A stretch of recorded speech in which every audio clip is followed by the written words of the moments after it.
Ya. Hola a todos de nuevo. Bueno, mi nombre es David Pisco y bueno, estoy realizando un texto que fue. Así que, como les digo, vamos a hacer una clase de cátedra hoy y dos actividades que van a ser mañana y después. ¿Ya? Donde el jueves va a ser el ejercicio que tienen que hacer. Entonces, para la clase de hoy,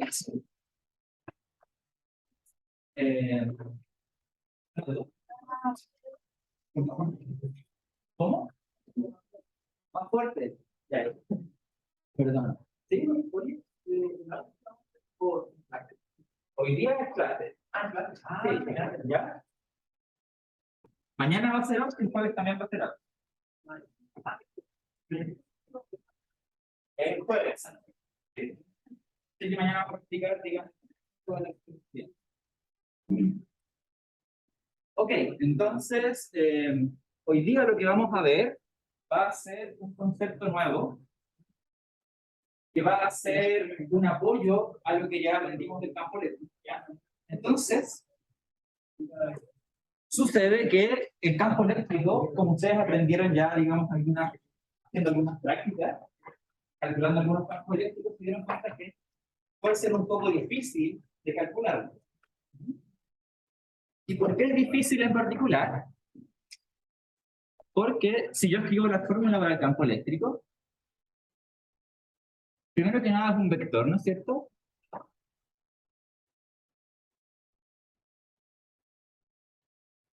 Y está definido como una integral.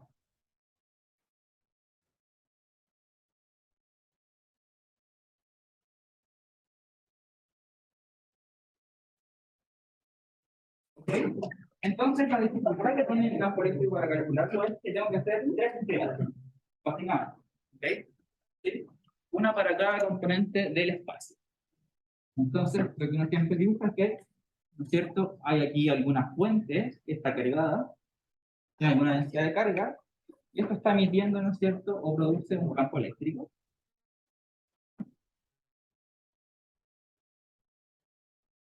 Campo eléctrico E, ¿no es cierto?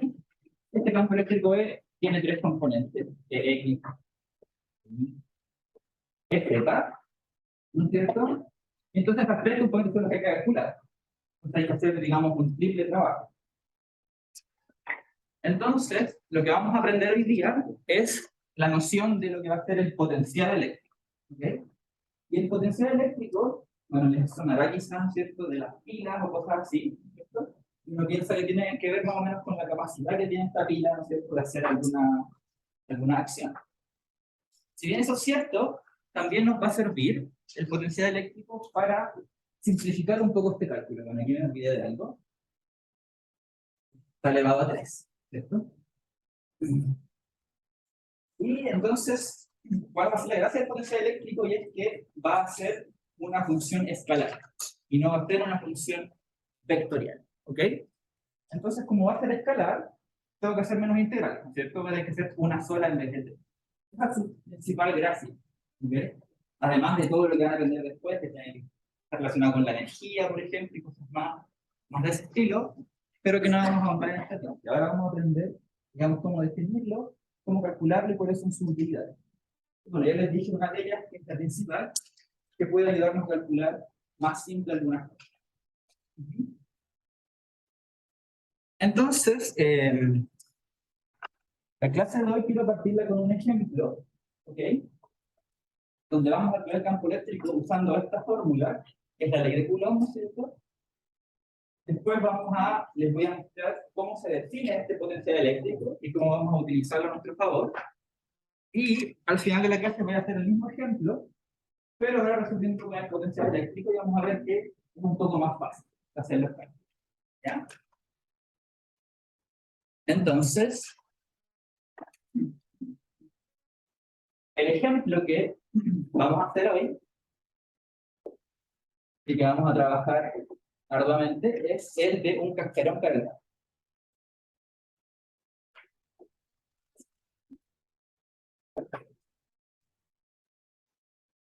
No la ¿no es cierto? ¿Sí? Ahora como una noción de ah, sí, bueno, eso lo vamos a explicar ahora. Lo que les voy a enseñar del potencial eléctrico va a estar relacionado con esto del rotor y va a tener que ver con el rotor del campo. Pero eso no lo vamos a mandar ahora, sino que voy a llegar específicamente a cómo vamos a explotar este potencial eléctrico y después el profe les va a explicar qué relación tiene con el rotor del campo eléctrico. ¿Ya? Entonces, como les mencioné, vamos a trabajar primero un ejemplo para darnos cuenta de la dificultad que puede tener esta fórmula y después aprender del potencial eléctrico y cómo explotarlo en nuestro favor. Entonces, la configuración es la siguiente. Uno tiene una cascarita esférica, es decir, por dentro es hueco, ¿no es cierto? Y solamente en el borde hay una densidad de carga superficial 5. ¿Ok? Nuestro objetivo es calcular el campo eléctrico en todo el espacio, ¿no es cierto? Eso es lo que, digamos, uno aprende al principio. Y para eso vamos a tener que aplicar esta fórmula de aquí. Entonces, voy a dibujar, ¿no es cierto?, el vector R, que es donde yo quiero calcular el campo eléctrico, ¿no es cierto? Entonces voy a elegir como origen, en este caso, el centro de mi esferita, que es lo obvio, digamos. Es ahí donde vas a hacer los cálculos. Y entonces, una vez que tengo R, también tengo que conocer cuáles son mis R', que van a ser sobre los cuales yo voy a estar integrando, ¿no es cierto? Entonces, R'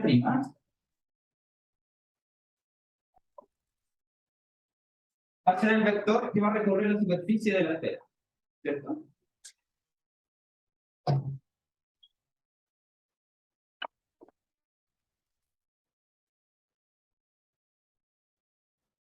Entonces, para repasar de nuevo lo que hay que hacer, ¿no es cierto? Entonces uno escribe el vector R. Y en este caso, bueno, R es R en R unitario, así que usamos coordenadas esféricas, ¿cierto? ¿Están familiarizados todos con las coordenadas esféricas o no? ¿Sí? Más o menos, ¿cierto? En mecánica uno las usa. ¿Ya? Y ahora también tengo que definir el R'. ¿Sí? Entonces el R', como yo tengo que ir a la cáscara de la esfera nomás, y vamos a decir que la esfera, ¿no es cierto?, es de radio R. Entonces, el R' lo puedo escribir como R, y también un R tongo, ¿no es cierto?, pero es primado. ¿Ok? Y esto es importante, ¿por qué le pongo primado? Porque recuerden que el vector R unitario, ¿no es cierto?, depende, ¿no es cierto?, de las otras coordenadas esféricas, tanto θ como psi. Entonces, esto depende de θ' y phi'. ¿Sí? Donde, ahora sí voy a escribir aquí cuál va a ser mi, digamos, eje de coordenadas. Voy a utilizar un eje de coordenadas que va a ser el siguiente.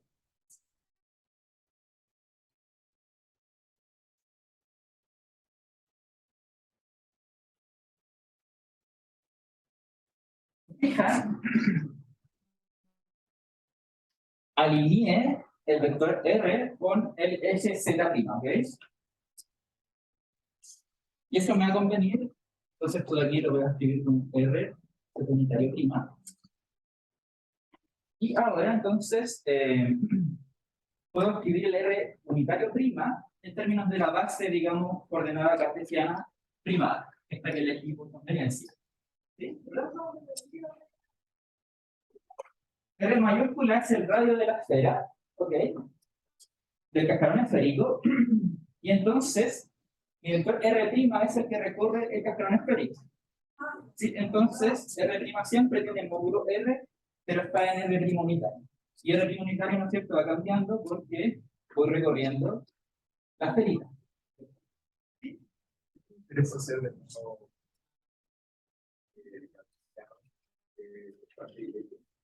¿Qué privilegiamos una dirección? ¿En qué sentido? O sea, no basta con este. Porque el problema con la esférica es que, ¿no es cierto?, los vectores unitarios van rotando. Entonces, cuando yo quiero integrar, ¿no es cierto?, también esos vectores unitarios van a ir variando dentro del integral. Entonces, si es que elijo una base cartesiana, estoy asegurado de que se sabe hacer la integral y no tengo problemas al hacer. Es una conveniencia, digamos, claramente por ese motivo. Y vamos a ver por qué no es útil. Mira, si te fijas, entonces voy a escribir el R' unitario, ¿cierto? Y nos acordamos de cómo es, entonces va a ser. Por supuesto, ahora va a estar definido también. Voy a graficar de nuevo aquí, porque va a ser el eje, la triada de vectores. ¿Cierto? Y si acá hay una R', entonces está definido por un vector de la prima y también un vector de. Con esto, entonces el R unitario lo escribo como, ¿no es cierto?, el seno de teta prima, o seno de phi prima, x unitario. Y bueno, esto que ustedes ya se aprendieron también, ¿cierto? Y calcular un poco. ¿Por qué no se puede evitar R' ortogonal a la carga? ¿Cómo ortogonal a la carga de la esfera? Como poner un eje Dice si pudiera haber alineado como conveniente. con Y en vez de con Z. O sea, Z de cálculo R, vamos a poner todo de. Que R' va a ir variando, entonces va a recorrer todos los. R', ¿no es cierto? Es algo que va girando. Va girando. Entonces el que está fijo es R. Por eso alineé con R y no con R'. R' siempre es el que varía. ¿Cierto? ¿Otras dos, Ray?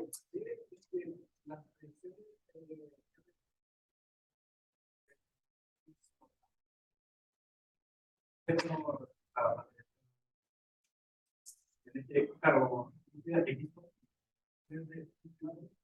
que da lo mismo, porque le puedo haber puesto sin prima al eje adicional, ¿sí? Pero le puse con prima simplemente para recordarnos que ahí van a ser donde. Prima siempre va a ser las variables que van a estar integrando, ¿sí?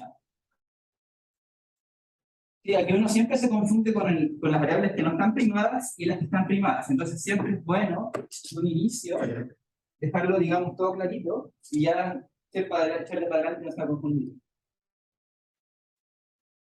Entonces, una vez que hice esto, este trabajito, digamos, de los vectores, ahora el R menos R' ya lo puedo calcular, digamos, sin ambigüedad.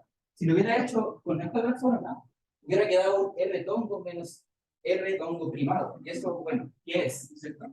Entonces, una vez que lo expando en una base donde los vectores unitarios no cambian, ahí ya todo se pone un poco más claro. Ok. Además de eso, de R y R' necesitamos otras cosas.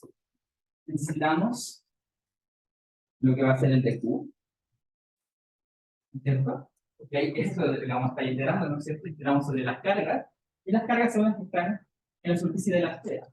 Entonces, realmente tengo que integrar, ¿no es cierto?, en lo que va a ser el elemento de área de la superficie esférica. Y ese elemento de área es sigma R cuadrado y algo seno de teta prima de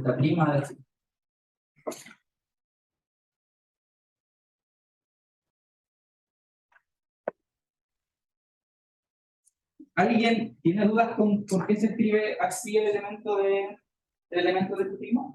¿O todo lo ven claro? ¿Sí? ¿No ves dónde sale? Ya. Entonces yo tengo que, ¿no es cierto?, enterarme de las cargas. Entonces tengo que considerar, ¿no es cierto? Imaginemos que este es un segmento de la esfera, ¿ok? Un segmento curvilíneo de la esfera. Y entonces, aquí es donde hay un dq. ¿Ok?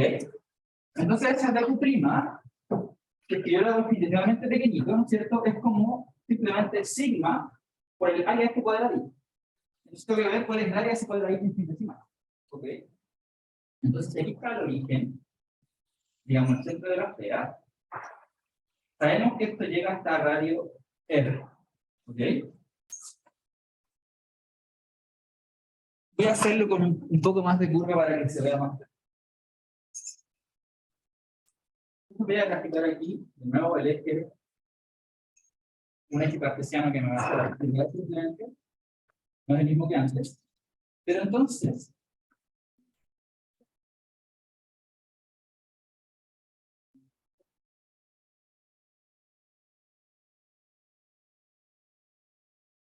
¿ya? ¿No es cierto? Entonces, hasta esta parte de aquí, ¿no es cierto? El ángulo que lo define es θ, un ángulo θ. Y hasta el extremo de acá abajo es el ángulo θ, pero más un de θ. ¿Cierto? Porque cuadradito de infinitesimal de explique. Entonces, me pregunto cuánto es esta línea. Esa línea tiene largo, entonces, R de θ, ¿cierto? Es un elemento de arco del círculo. Y entonces ahora me falta la de abajo.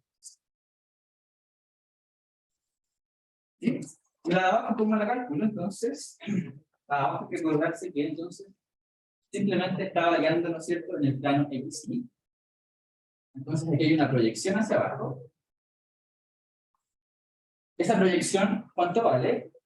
Vale esta de allí. Vale R seno de θ. ¿Sí? ¿Te fijas? Lo que tienes es el radio, que ya. Entonces tú armas el triángulo y ves que la proyección está de acá arriba, entonces es RC. ¿Cierto? Y entonces, esto varía, ¿no es cierto?, en un ángulo pi. Y el siguiente, ¿no es cierto?, el que va para allá tiene pi más de pi. Entonces, el elemento de acá abajo es R seno de θ de pi. Entonces, al multiplicarlo los dos, me da, ¿no es cierto?, el área del infinitesimal que está en la superficie de la esfera. Y cuando lo multiplico por sigma, pues tengo, ¿no es cierto?, la cantidad de carga que hay en un cuadradito infinitesimal. Entonces, de ahí surge este, ¿no es cierto?, elemento infinitesimal de carga. ¿Alguna duda con eso? Bien. Entonces tenemos el de Q, tenemos el R, el R', y nos falta simplemente esta norma. ¿Ok?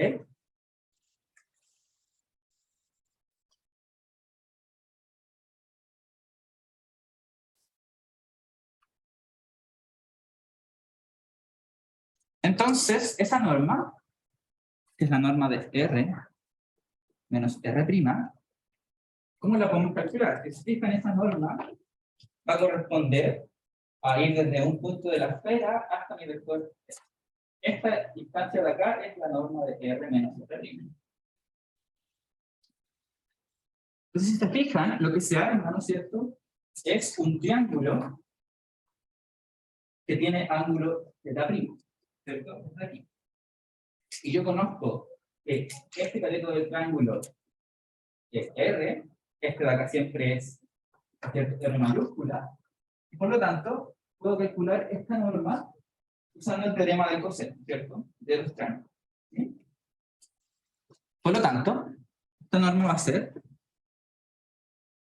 la raíz cuadrada de R cuadrado, el primero, ¿no es cierto?, más el R cuadrado, que es el segundo, y entonces te lo obtengo como menos 2 veces R coseno de θ'. ¿Ya? Y ahora tengo dos elementos para ponerlos en mi integral y calcular. Entonces, vamos a calcular E. Entonces, como les dije, E tiene tres componentes, ¿cierto? Una en X', una en Y' y una en Z'. ¿Sí? Tiene que ser para calcularlo, ¿no? Está solo con sumarlo. Es que, en efecto, si tú te das cuenta de que R menos R', ¿no es cierto? Simplemente la resta de R menos R', sí. Pero te interesa la norma, entonces tienes que tomar el producto punto consigo mismo y tomar la raíz cuadrada. Cuando hagas eso, te va a aparecer el coseno de T. ¿Sí o sí? Porque es el ángulo que se tiende a ambos vectores. Pero no se puede solo incluso si teóricamente se ve. Es que en este caso no, el triángulo no tiene ángulo recto. Se proyecta. Claro, no, el ángulo θ como va variando, no siempre te da un triángulo rectángulo. Esa es la dificultad de este problema. ¿Hay otra duda? ¿Puedes explicar de nuevo cómo llegamos a ¿Cómo es esta?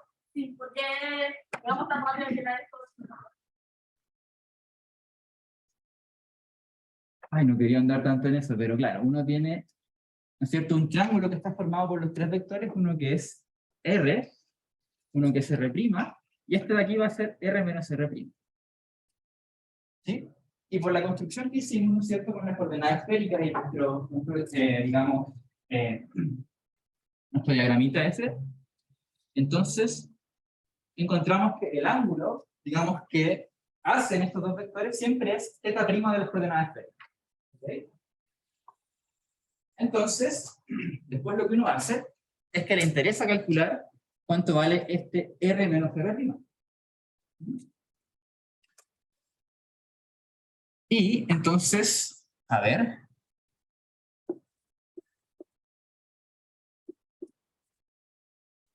La norma de R menos R', ¿no es cierto? Nosotros sabemos que es la raíz cuadrada de R menos R', producto punto con R menos R'. ¿No es cierto? Entonces, ¿qué nos va a quedar aquí? R.R, eso nos da el R cuadrado, ¿vale? Después también va a aparecer un R'.R', y ese sí me va a dar el R cuadrado también de acá, ¿vale? El término cruzado del interesante que va a ser R.R', ¿ya? Y R.R', ¿no es cierto? Nosotros sabemos que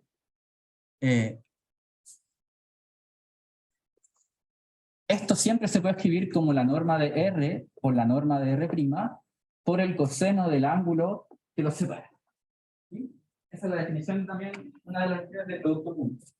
Entonces, como me aparece dos veces, ¿no es cierto? Porque tengo un R por R' y un R' por R, me da este término de acá. ¿Ahí quedamos claros? ¿O todavía no ves cómo sale esto? ¿Sí? Ahí sí. Ya. Entonces ahora vamos a inyectar todo esto en la fórmula para el campo eléctrico y, digamos, ver qué nos sale. Entonces, quedámoslo por componente. Vamos a X'. Bueno, voy a poner el 4 pi epsilon 0 para este lado. ¿Ok? Para que no me moleste tanto. Es una constante nomás. Entonces aquí tengo la componente en X unitario prima. Y está definida como una integral triple, ¿no es cierto? Doble nomás, solo, perdón. De lo que es de θ', de phi', donde estaba de 0 a pi, 0 a 2 pi, por supuesto. Y entonces tengo que ver cuánto vale R menos R', ¿no es cierto? R tenía solamente un componente en Z unitario, por lo tanto solo hay un menos R seno θ' o seno pi. Entonces hay un menos R seno de θ' coseno de phi'. Y abajo simplemente está esta raíz. ¿Sí? No me quedó claro de la norma. La norma no es como cada componente cuadrado. Entonces, esta regla R cuadrado y el R prima. ¿Dónde? Perdón. Sí, ahí. La norma, ¿no es cierto? Es cuando tú tomas el producto punto de un vector consigo mismo, eso da la norma cuadrada. Por eso tomamos la raíz. ¿Sí? Y así nos da la norma.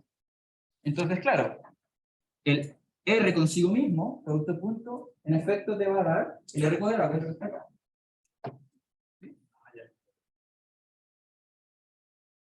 Y bueno, uno puede estar seguro que está bien porque tiene unidades, ¿no es cierto?, de distancia y no distancia cuadrados, ¿no? Es otra forma de... Bueno, entonces aquí para no escribir tanto esta cosa, ustedes entenderán, ¿no es cierto?, que ese corchito. Después está el I', de nuevo la integral, ¿no es cierto?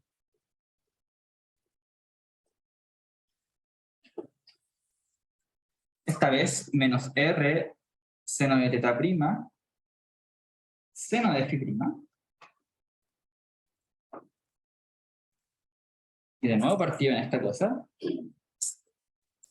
Y la última es la que va en z' y va a ser finalmente la que nos va a dar el quinta de cero.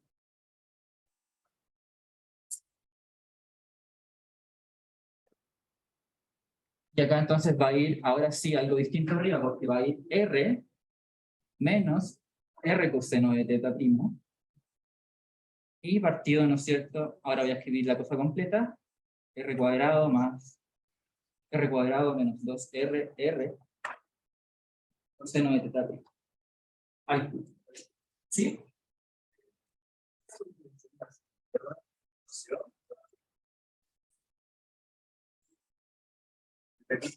Ah, o sea, si están acostumbrados a ponerlos todos al final, sí, está bien. Claro, mira, solo de... Esto. Ah, no, por los adentro tienen coseno de la prima. Sí, sí. Es una notación, digamos, también existe, que uno pone el inmediato al lado de la integral, pues la variable que está integrándose en esta cosa, porque si uno los pone todo al final, no está en claro. No te queda claro cuál es y cuál es qué. Pero notación solamente, ¿sí? Entonces, aquí quizá uno se enoje un poco, pero se va a dar cuenta de que estas dos de arriba le va a dar 0. ¿Ya? ¿Y ustedes ven por qué les va a dar 0, no? Claro. ¿Qué dijo usted?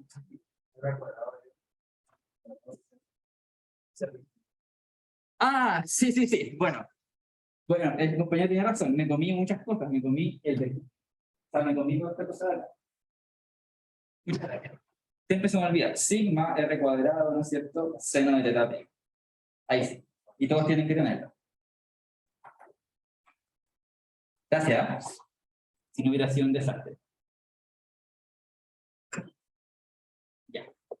Entonces, como les mencionaba, ¿alguno puede ver por qué las dos de arriba me van a dar 0? Pues, Claro, está de 0 a 2pi y estoy integrando esta función que es coseno de phi prima. Y no hay nada más que dependa de phi prima, ¿no es cierto? Entonces, en efecto, sucede que cuando integro seno o coseno de 0 a 2pi, dan 0. ¿Sí? Y uno lo puede ver inmediatamente igual del dibujo, digamos, ¿cierto? Como yo alineé, digamos, z' con R, ¿no es cierto? Uno puede ver, digamos que si dibujo, digamos, las flechitas de cada punto, ¿no es cierto? Cada punto está metiendo flechitas de campo eléctrico. Por la simetría del problema, necesariamente se van a cancelar todas las que están en el plano X. ¿Sí? No hay otra posibilidad. Seguramente con los ejemplos del profesor, esa propiedad la explotaron desde un inicio. ¿Sí? Pero a veces es mejor ver cómo esa propiedad sale. ¿Sí? Ver por qué esa simetría existe y que en efecto me da 0 cuando integro. Si no, uno queda como, eso queda como me da escondido. Ya, pero la que sí no me va a dar 0 es la de abajo. ¿Ya? Primero porque la integral en teta no va de 0 a 2pi, ¿no es cierto? Entonces, aunque me hubiera quedado aquí una función que se puede anular si es que la integro en todo el periodo, estoy integrando en medio periodo. Entonces eso ya va a hacer que no se anule idénticamente. ¿Sí? Este integral, digamos, va a suceder que no es tan fácil de calcular. ¿Ya? Quiero ver la hora. Las 9.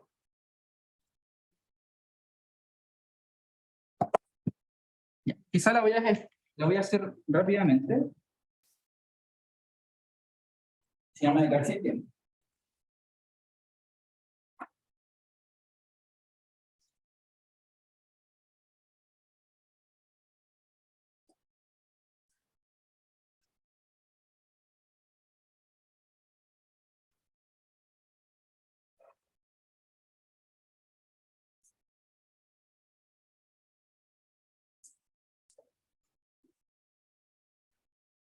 Ya. Aquí les voy a decir, digamos, cuál va a ser el truco para hacer la integral y les voy a dar el resultado, porque si no me va a el tiempo. Pero se van a dar cuenta que si lo hacen en la casa va a ser súper largo. Entonces está la integral que nos interesa, que es la de e en z', ¿no es cierto? Y pongamos, bueno, 1 partido en 4 pi epsilon 0. Hay un sigma, y la integral de phi también la puedo hacer de inmediato porque nada de lo que está dentro depende de phi'. Entonces hay un sigma 2pi r cuadrado, ¿cierto? 2pi r cuadrado sigma, sale para afuera. Y el integral que tengo que hacer es de 0 a pi, de teta prima. Y lo que hay acá, ¿no es cierto?, es z menos, no, perdón, yo puse r. R menos r coseno de teta prima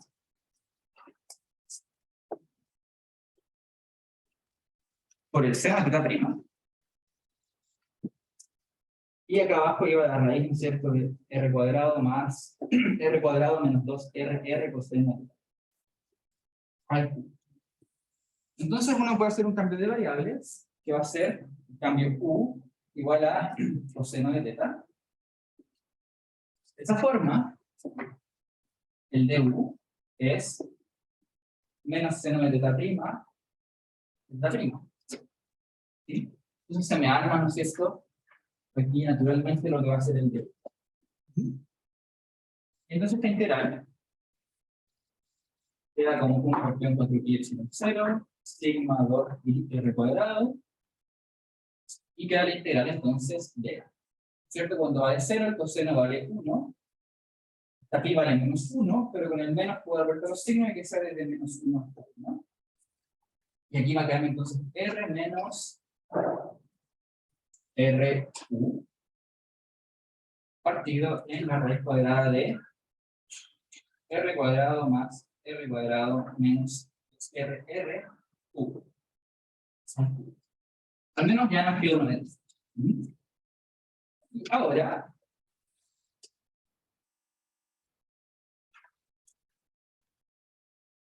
ahora hay que hacer, digamos, estas dos integrales, digamos, las separo, ¿no es cierto?, una fracción y la otra. Y entonces, lo que va a pasar es lo siguiente: para la integral de menos 1 a 1 de r partido en la raíz esta,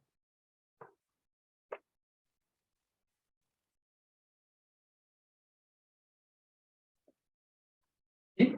Esta de ahí es más directa, porque si uno se da cuenta, ¿no es cierto?, esto de aquí va a ser, digamos, 1 partido en la raíz cuadrada de r cuadrado más r cuadrado menos 2 ru. Y va a haber, sí, esperamos que va a haber un factor que me va a botar, ¿no es cierto?, que es un 1 partido en r, ¿sí? ¿Qué hay al lado del ¿Esto? Un 1. ¿Ahí sí? Ya. Entonces, ¿me explican? Esta integral de aquí, ¿no es cierto?, es una integral, digamos, de la... Se puede hacer, digamos, con el ojo nomás, porque si uno se da cuenta, la raíz, uno la deriva, ¿no es cierto?, se reduce un exponente en 1, entonces te salen 3 medios, que es lo que está acá, ¿no es cierto?, 3 medios. Y entonces te va a botar, digamos, simplemente los factores que acompañan al u acá abajo, que va a ser r sobre e. Entonces uno las evalúa, digamos, en 1 menos 2 y menos 1. ¿Correcto, no? menos 2 r. Claro, pero como la raíz también te bota un medio, se simplifica, ¿vale? ¿Hay otra pregunta por ahí? Entonces, aplica la primera, ¿ok? La segunda es la que es un poco más problemática, porque aquí va a estar RU partido en r cuadrado más r cuadrado menos 2r r. ¿Ya? Y esta, una forma de hacerlo es simplemente hacer el cambio de variables en el cambio de variables siguiente. Uno va a hacer que i sea todo lo que está acá adentro. Me faltó el cubo aquí, el de u, muy importante. Entonces, si uno hace que el i sea este r cuadrado más r cuadrado menos 2 r u, El de I va a ser simplemente menos 2R de U. ¿Ok? Y, ¿cómo se ha creado aquí? Miramos.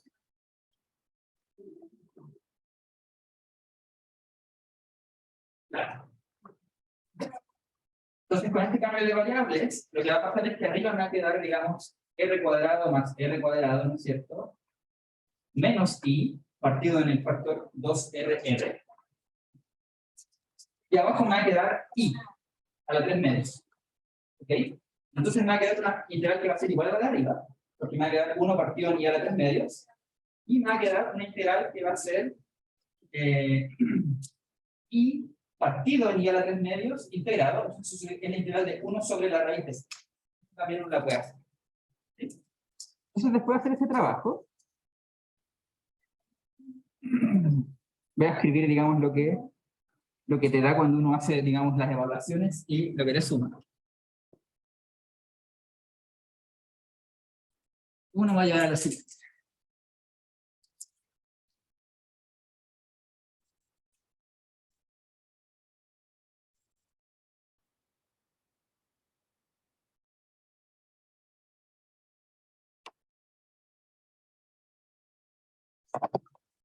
Uno va a llegar aquí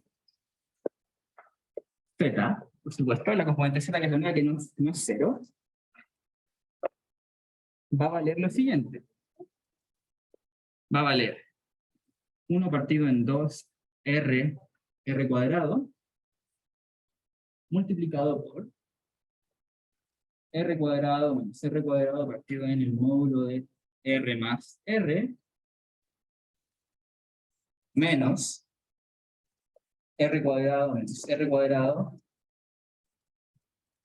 partido en el módulo de R menos R, más el módulo de R más R, menos el módulo de R menos R.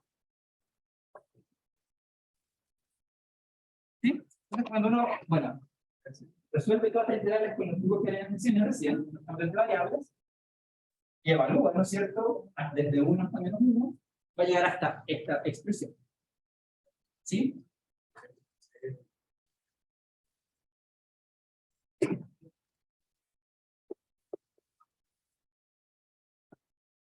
Y aquí va a estar, si no me equivoco, me falta el sigma 2pi r cuadrado. Ahí. Gracias.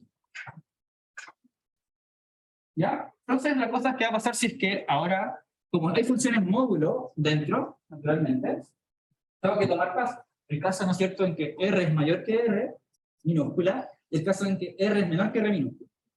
Entonces, esta EZ', va a estar definido por pedazos.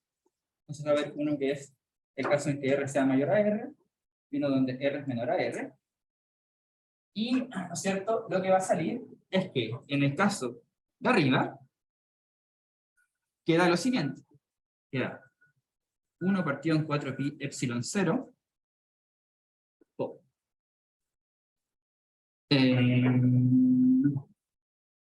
4pi r cuadrado sigma partido en r cuadrado, ¿no es cierto? Bueno, como estoy escribiendo que es la componente z, no tengo que poner el unitario. Y en el otro caso va a dar que es 0.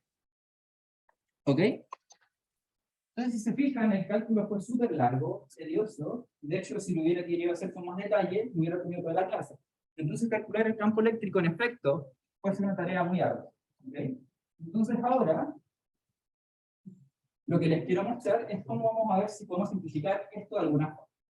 Y para eso vamos a introducir la noción de lo que va a ser el potencial. ¿Sí?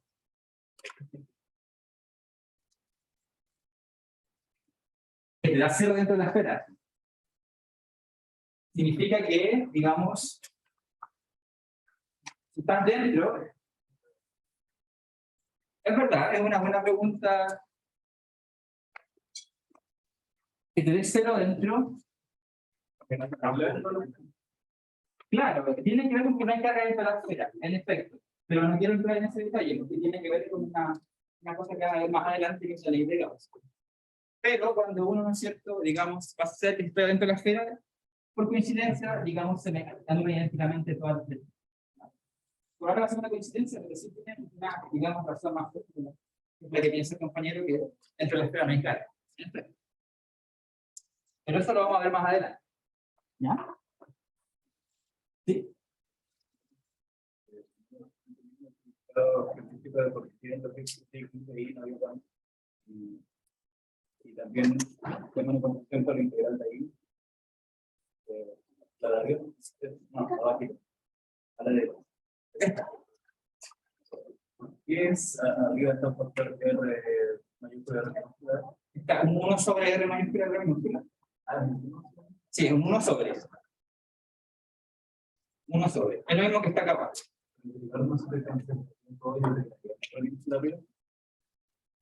Al derivar, ¿no es cierto? Cuando derivo esta función, me bota esto a la 3, ¿no es cierto? Y te bota la derivada lo que está dentro. Entonces me bota un 2RR. Entonces, para cancelarlo, tengo que dividir por el R. Ah, ya, sí. Sí, me comí el. Eso sí es verdad. Cuando está el R ahí. Ahí sí. Eso sí es verdad.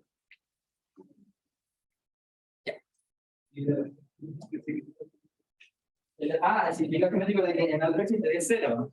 Simplemente porque, ¿no es cierto? Como la esfera, ¿no es cierto? Digamos, es simétrica, ¿no es cierto? Radialmente. Yo estoy mirando, digamos, en algún punto, digamos, del espacio. Pero fíjate que yo alineé ese punto del espacio con el eje 0. ¿No? Entonces, tú puedes pensar que tiene muchas cargas aquí. ¿Cierto? Y estás mirando justo en el eje de simetría. ¿Cierto?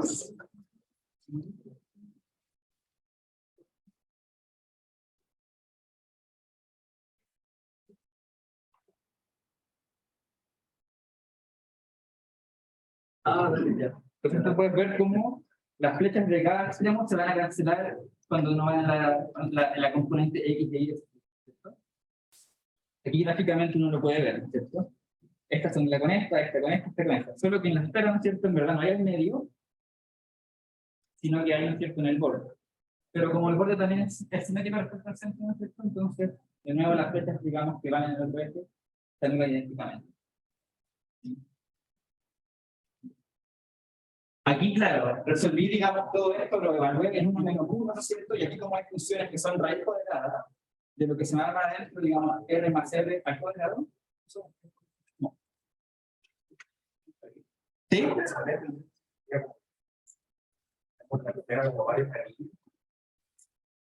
También puedes verlo como que son varios anillos, ¿no es cierto?, de rayo distinto.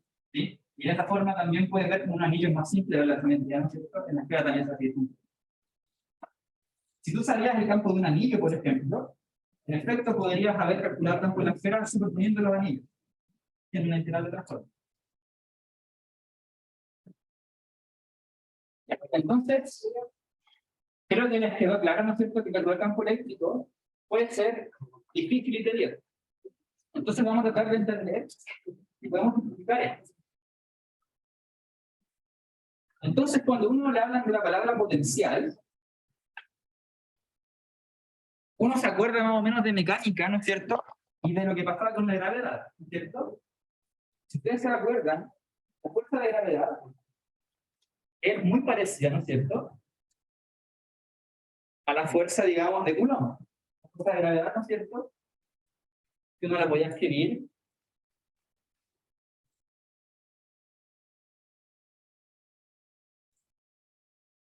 y aquí había, no me acuerdo si era la E mayúscula, que no me acuerdo si era algo más. Más. Perdón, es que no me gusta esto después. Ya. Entonces, ¿se acuerdan? Entonces, la fuerza esta de gravedad es súper parecida a la fuerza de Coulomb. Uno aprendió en mecánica que la fuerza de gravedad podía ser descrita por lo que llamamos la energía potencial gravitatoria, ¿no es cierto? Y después, entonces, cuando uno escribía la ecuación de movimiento, m por a igual la fuerza de gravedad, uno la podía escribir entonces como menos el gradiente de un potencial gravitatorio.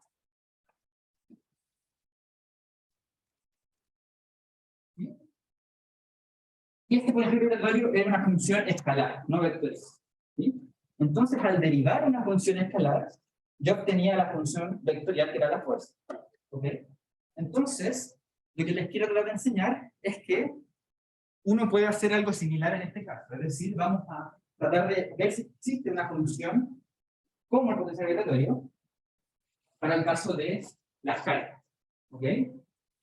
Y en vez de calcular el campo eléctrico que va a ser el anillo de la fuerza, vamos a ver si calculamos directamente el potencial y después derivándolo nomás sacamos lo que decía el campo eléctrico. ¿Ya? Entonces, para esa idea, ¿no es cierto? Esa idea de dónde surge más o menos. Entonces,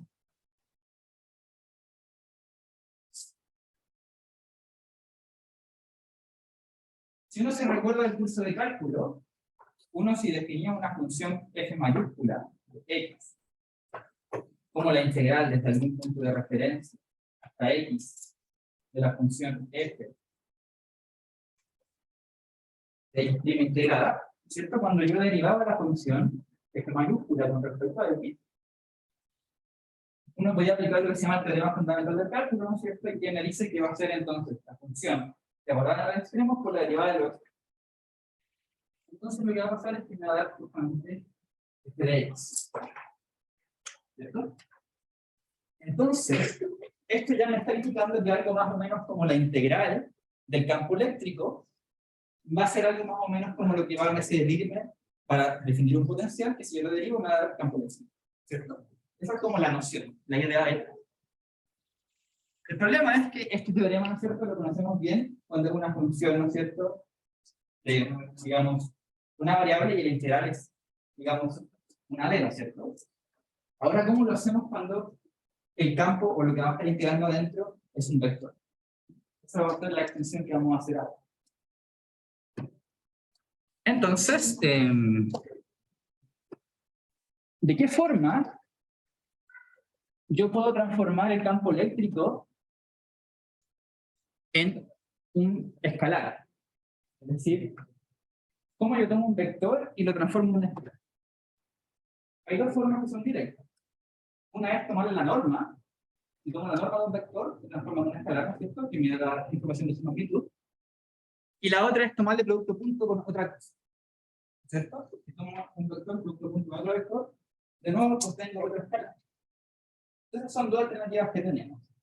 La primera alternativa de tomar la norma no nos va a servir en este caso, porque si que, por ejemplo, yo integro lo que va a ser la norma, ¿no es cierto?, de la función, digamos, f, al derivar la norma de nuevo, a mí me interesa recuperar la direccionalidad del campo. No solamente su magnitud, sino que saber hasta dónde apunta. Entonces, más adelante vamos a ver que la norma va a estar más relacionada con lo que va a ser la energía, más que con el campo eléctrico mismo. ¿Ya? La norma del campo eléctrico va a tener significancia, pero no es la que queremos ver en este momento. Entonces, la otra alternativa que nos queda es tomarle producto punto con alguna cosa. Entonces vamos a tener aquí nuestra distribución de carga, que va a estar emitiendo, ¿no es cierto?, campo eléctrico.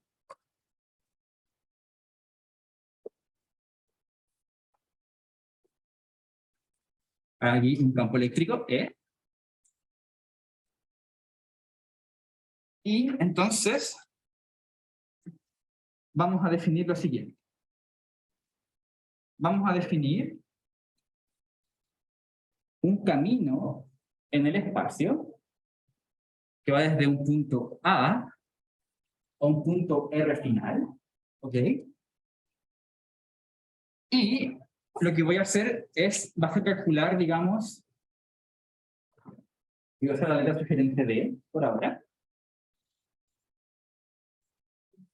Voy a calcular lo que va a ser la integral de el campo eléctrico, producto punto, el elemento infinitesimal de arco de esta curva, lo que conocemos como un dl vector.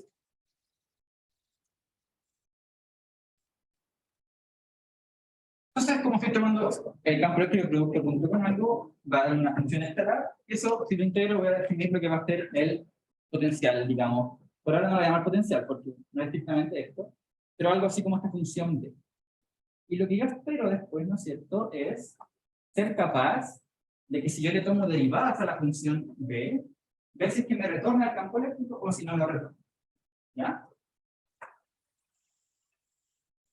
Entonces, cuando yo defino esto, hay dos particularidades. Primero, el camino parece ser algo arbitrario, ¿no es cierto? Pero, ¿qué pasa si es que yo elijo otro camino? ¿Estoy asegurado de que voy a tener la misma función B o no? Esa es una pregunta importante, ¿cierto? Entonces, la utilidad de esta función B va a depender, ¿no es cierto?, de si es que hay algún camino específico que me sirva o si todos los caminos me dan el mismo resultado. ¿Ya? Entonces, ese es un punto. Ahora, para ejemplificar por qué, digamos, esto me puede retornar el campo eléctrico, imaginemos que todos los caminos sí me dan el mismo resultado, ¿ok? Simplemente para ilustrarles por qué podría ser útil. Entonces tenemos aquí el punto A, el punto RF, y tomamos esta función B, que era la integral, ¿no es cierto?, desde A hasta RF, de lo que es E por DL, ¿ok? Entonces, si es que todos los caminos son equivalentes, yo puedo tomar lo que son los caminos más fáciles de todos. Entonces puedo hacer este camino de acá. Y puedo hacer, digamos, el otro camino de acá. Y cuando yo hago estos caminos, fíjense lo que va a pasar. Voy a escribir B1 igual la integral desde A hasta RS a través del camino 1, que va a ser el de abajo, y el de arriba llamémosle camino 2. ¿Okay? Entonces, E por DL, ¿qué va a ser? Simplemente, DL, ¿no es cierto?, no es nada más que dx en el unitario, más de y en unitario, más de z en z unitario. ¿Sí? Entonces, cuando yo tomo un camino que es recto, digamos, en sus dos componentes, vean lo que pasa. En la primera segmento, ¿no es cierto? En el primer segmento, ¿no es cierto? Lo puedo escribir como la integral de que desde AX hasta RFX de lo que es EX, ¿no es cierto?, de X como AX por DX.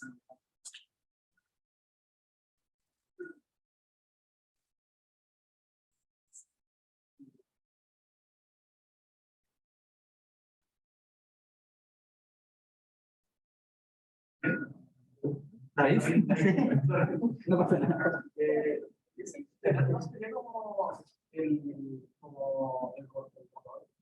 Ah, se le está adelantando un poquito, claro. Vamos a ver después que las integrales de línea, si es que yo las cierro, tienen que ver con la circulación del campo, ¿no es cierto? Y eso tiene que ver con el rotor.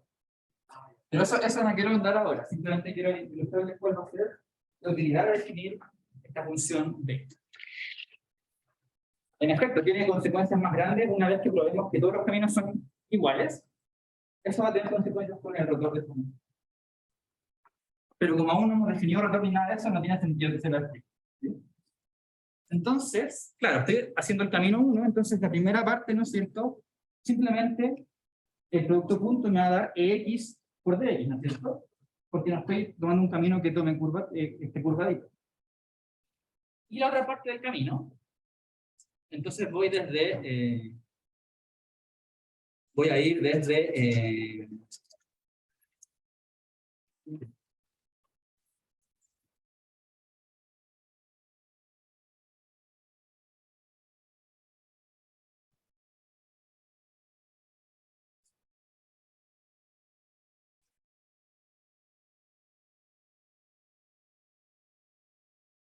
¿sí?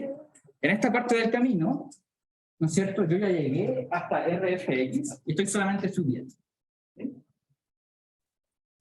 Entonces, miren lo que le pasa si es que yo tomo la derivada de la función de 1 con respecto a RFI. Yo tomo esa derivada, ¿no es cierto? Esta integral no depende de RFI, entonces no es cero.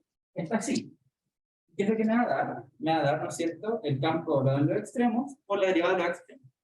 Entonces me va a dar el EI, ¿no es cierto?, RFX, RF.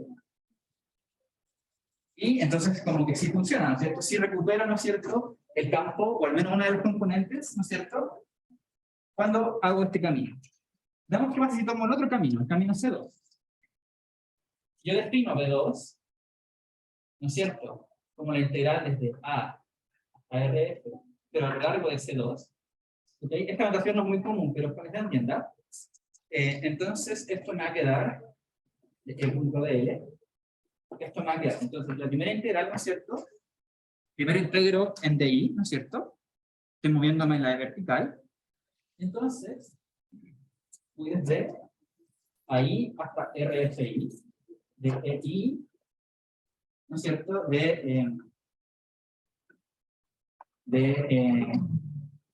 A X, como ahí. ¿Sí?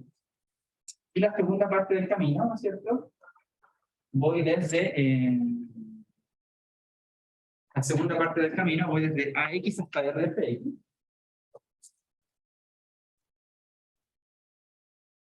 Y entonces esto sería EX y está evaluado en X, RFI de X. Entonces, nuevamente, ustedes ven que si yo tomo la derivada de esta función de 2 con respecto a X, ¿okay? Esto, la primera parte no depende de RFX. La primera parte no depende de RFX, si se fijan, no aparece en ningún lado, aparece aquí. Y yo no puedo aplicar el teorema fundamental del cálculo, sería la función evaluando esto. Se me va a quedar que X, ¿no es cierto?, evaluado, ¿no es cierto?, en RFX, RFI. ¿Sí? Entonces, se fijan, al tomar las derivadas de esta función B, como que sí recupero el campo eléctrico y además lo recupero por componentes. ¿Cierto? Digo, si derivo con respecto a FI o FX, a la componente I o la componente X. Entonces parece ser útil, ¿sí?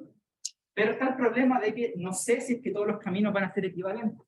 No estoy seguro si la función B1 es igual a la función B2. ¿Okay? Entonces hay que probar que son iguales y después vamos a poder usar esta herramienta a esta. ¿Ya? Sí. Van a ser iguales porque puede que haya una forma de reír el campo que sea más intensa una parte y otra parte no. Claro, uno dice como, pero después que van a ser iguales. ¿Cómo van a ser iguales, no es cierto? Pero uno puede probar que sí van a ser iguales y es gracias a la forma de la ley de Coulomb. ¿Ya? Bueno, el dibujito lo voy a dejar porque me sirve. Uno puede pensar intuitivamente que en efecto, ¿cómo van a ser iguales? No tiene sentido. Pero vamos a ver que gracias a que la ley de Coulomb es radial, y además gracias a que se cumple el principio de superposición, es decir, puedo sumar cada carga por separado, vamos a ver que eso nos va a ayudar muchísimo a encontrar que en efecto las integrales de línea sí van a ser, digamos, iguales. Entonces, veamos qué pasa con esta función B de R, que es la integral de E, bueno, desde A hasta RF, ok, A hasta RF, E punto de R, y escribamos lo que es E. Entonces, E, por definición, ¿no es cierto?, es la integral sobre las cargas, ρ. Y entonces aquí hay un de Q',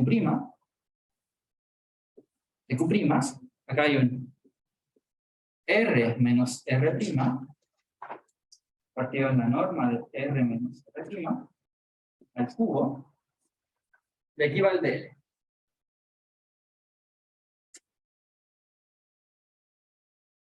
Entonces, lo que uno escribe aquí, ¿no es cierto?, no es nada más que el principio de superposición, es decir, estoy sumando todas las cargas para formar el campo eléctrico y después voy a tomar el producto punto del elemento línea e integrar sobre este punto. Pero uno lo puede hacer al revés, es decir, voy a tomar, digamos, voy a ir primero. Voy a ir primero a alguna parte de mi fuente de carga, ¿no es cierto? Donde aquí yo sé que el campo eléctrico es dQ', R menos R', ¿no es cierto? Partido en la norma. Y a eso tomarle el producto punto con el DL, y al final integrar sobre todas estas cargas. Cargas son. ¿Sí? Es decir, cambiar el orden de la integración, básicamente. Entonces vamos a hacer eso. ¿De cambiar el orden? La primera vez como la papa y después Claro. Entonces, claro, aquí lo que estoy escribiendo, ¿no es cierto?, es que primero voy a hacer la integral, ¿no es cierto?, para entrar el campo eléctrico, sumando todas las cargas, y después sumarle el producto punto con L y integral. Pero estas operaciones no son nada más que lineales, entonces yo puedo hacerlo al revés, es decir, ir primero a cada punto del objeto que genera carga, ¿no es cierto?, tomar el punto con DL, ver cuánto me da un camino, y después sumar todos sus caminos. ¿Sí? Es exactamente lo mismo. Entonces vamos a cambiar el orden de integración.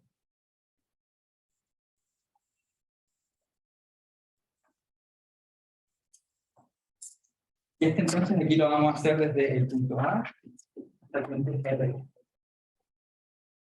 ¿Sí? Entonces lo que estamos haciendo es que voy a tomar un origen, ¿cierto? Ese es mi origen. Acá está el vector R' que va hacia alguna carga de Q.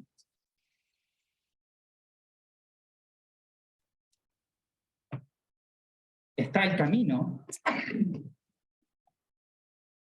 que va desde el vector A hasta el vector RF, ¿no es cierto? Por supuesto desde el origen, ¿no es cierto? Solo que no lo trazo porque va a quedar muy lleno el dibujo si trazo sobre vectores también. Y entonces tengo que calcular el campo eléctrico, ¿no es cierto?, en todos los puntos, ¿no es cierto?, para hacerle después producto punto y integral. Acá es el vector R que va a ir variando, ¿no es cierto?, porque va a recorrer la línea. ¿Cierto?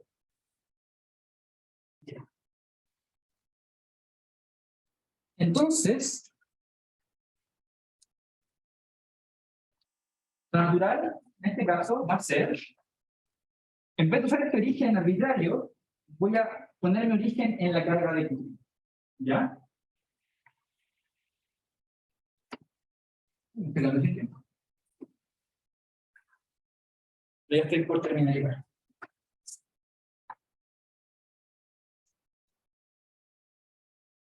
Entonces, ahora, mi origen está en la carga de Q'. Acá está el camino, cuando quiero integrar. Y entonces, desde aquí, ¿no es cierto? Yo ya conozco la forma de E. E es simplemente, ¿no es cierto?, acá hay un vector R. Es R en R unitario, bueno, R unitario partido en R al cuadrado. Y por supuesto con el otro pi epsilon 0 y el valor de la carga. ¿Ya?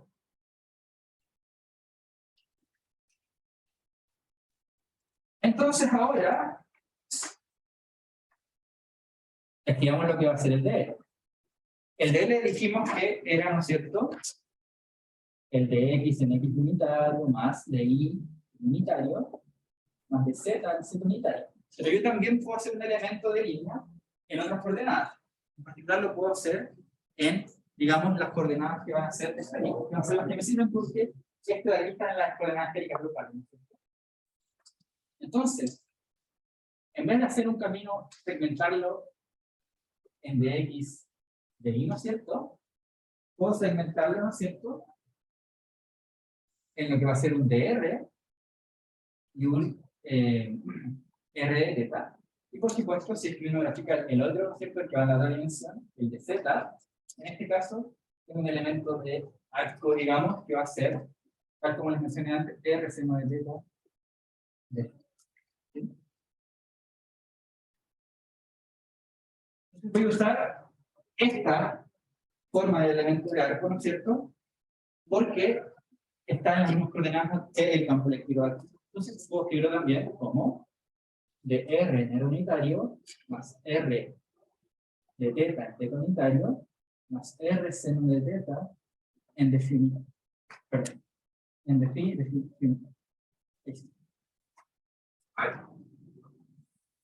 ¿Tengo una duda por ahí? Ah.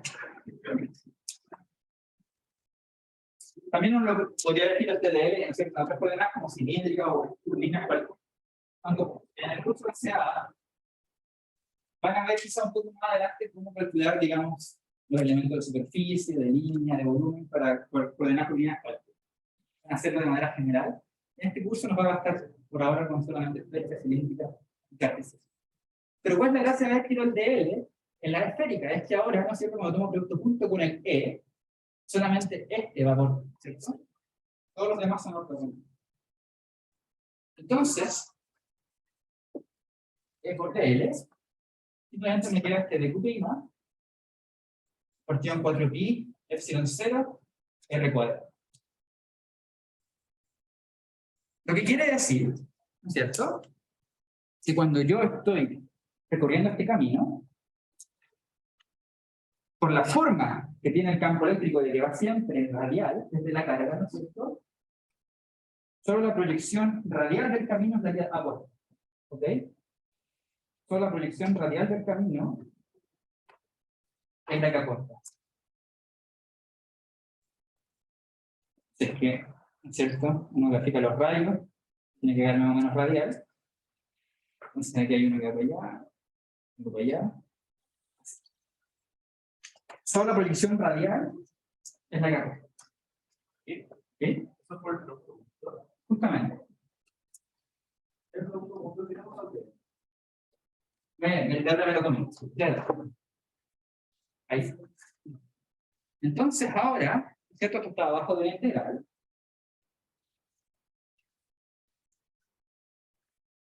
Y que iba desde A hasta R. ¿Ok?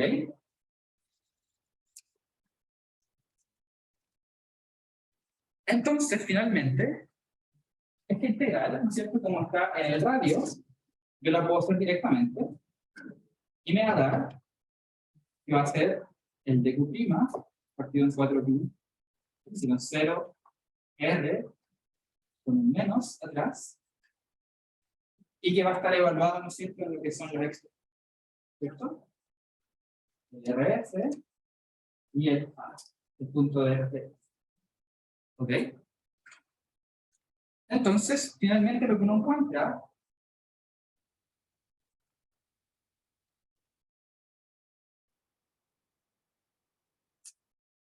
es que esta integral de aquí depende solamente de la distancia del origen de la carga, ¿no es cierto?, a los extremos del camino.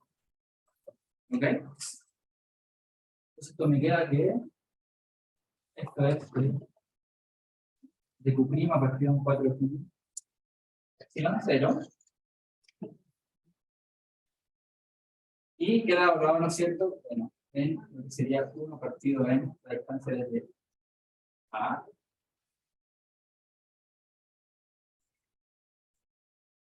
de RF, ¿cierto? Pero ojo que yo, aquí, ¿no es cierto?, entre medio hice el truco de pararme en el origen de la carga, ¿cierto? La distancia real, ¿no es cierto?, es la distancia desde el punto RF hasta la carga. Por lo tanto, si que vuelvo a mis coordenadas originales, esto se transforma, ¿no es cierto?,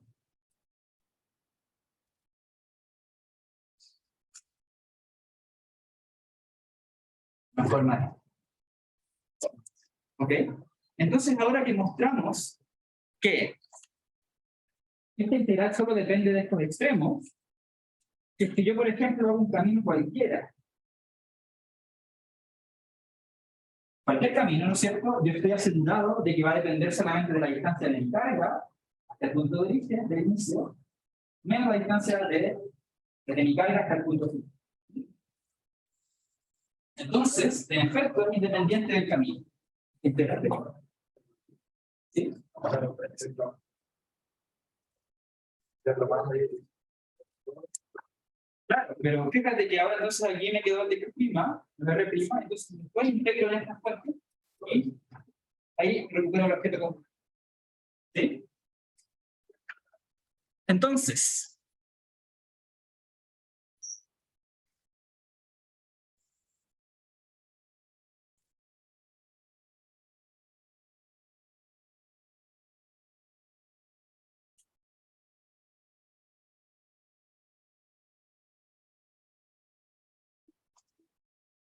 finalmente encontramos que hay una función que sí me puede ser útil y que va a ser, ¿no es cierto?, digamos, la integral en las cargas de E. ¿Ok? A la cual, si yo le tomo el gradiente, en efecto voy a poder encontrar, digamos, no, perdón. Le hicimos integral, entonces ahora tengo que integrar en las de Q.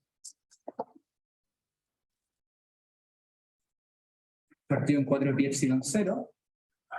Y siempre es conveniente ahora, vamos a ponerle un menos atrás, a esta integral, cosa de que me quede con signo positivo esta parte de acá.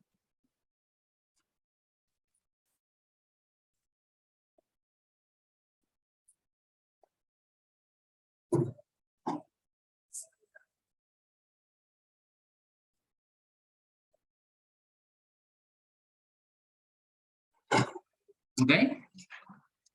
Entonces, como esta cosa tiene dos partes, a la parte esta que depende solamente de RF, vamos a llamarle el potencial en RF, pero también hay un potencial, que es el potencial de referencia, que es el que depende de A.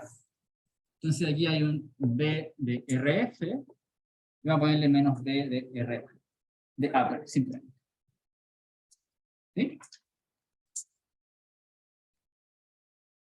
¿Y qué es lo que uno hace típicamente? Lo que uno hace típicamente es que, entonces vamos a tomar el módulo de A muy lejos de la cosa. ¿Ok? Entonces vamos a tomar la punto de referencia el infinito. ¿Ok? Algo así como el infinito vector. Cosa de que esto de aquí, ¿no es cierto?, siempre sea cero. Y por lo tanto, la parte de voltaje de referencia va a ser cero. Y puedo encontrar siempre un voltaje unívoco, entre comillas, que va a ser simplemente menos la integral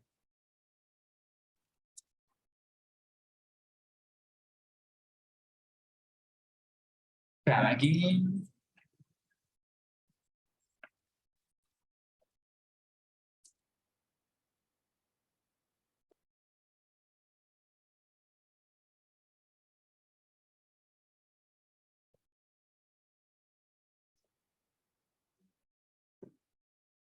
Ahí sí.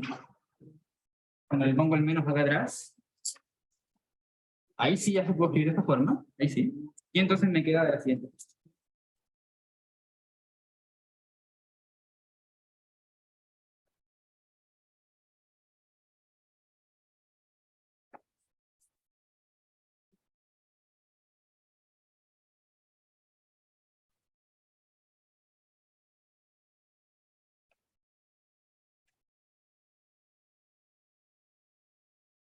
Entonces, esta es la función a la que quería llegar.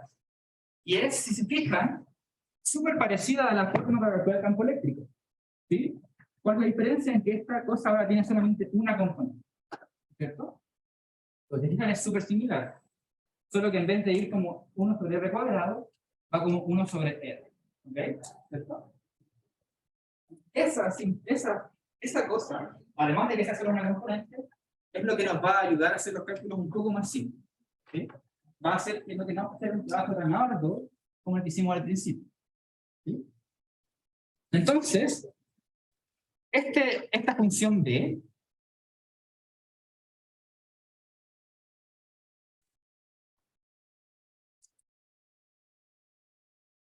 que como uno puede escribir como la diferencia de potencial entre dos puntos del espacio, ¿qué unidades tiene? Tiene unidades de campo eléctrico, ¿no es cierto?, por metros, porque, ¿no es cierto?, integré el campo eléctrico a una distancia. Entonces, campo eléctrico por distancia. ¿Sí? Y esta unidad uno le llama volt. ¿Ok? Entonces, el voltaje, digamos, es una herramienta súper poderosa, ¿no es cierto? Por lo que les mencioné. ¿Sí? Nos va a ayudar a hacer los cálculos un poco más simples. Y bueno, después uno aprende que tiene que ver con energía y todo ese tipo de cosas. ¿Ok? Entonces, bueno, no alcancé a mostrarles cómo el ejemplo de la esfera se va a hacer mucho más fácil con esta función potencial comparado con la del campo eléctrico. Lo vamos a hacer mañana, ¿ya? Ahí vamos a mostrar cómo, digamos, usando esta función potencial y después tomando el gradiente, y a recuperar el mismo resultado que hice integrando 3 veces el campo para el campo eléctrico.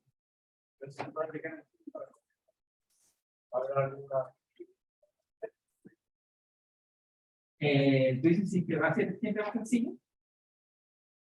Siempre va a ser más sencillo cuando la carga está acotada en el espacio. ¿Ya? Si es que la carga se extiende hacia infinito, ahí va a ser más difícil este ejemplo porque ya no puedo hacer este truco. ¿Fija? Ya no puedo tirar el punto de referencia infinito, ¿cierto? Porque siempre me estoy acercando, ¿cierto? Entonces, va a estar definido, pero va a tener que tomar un origen infinito. Cuando el origen es infinito, típicamente tenemos un punto de referencia muy lejos, viene a tomarlo, por ejemplo, en el centro, o algo de eso. Mañana vamos a, digamos, explorar a fondo esta función potencial, vamos a calcularla, digamos, para campo eléctrico que ya calcularon ustedes, conocido, por ejemplo, como la línea infinita, ¿no es cierto? O también vamos a proponer varios planos infinitos para ver cómo calcular el campo eléctrico, también el potencial, y también, por supuesto, el ejemplo que les mencioné de la esfera hueca, ¿cierto? Ver cómo es que se va a simplificar el cálculo usando esto en vez del campo eléctrico. ¿Ya? Nos vemos mañana.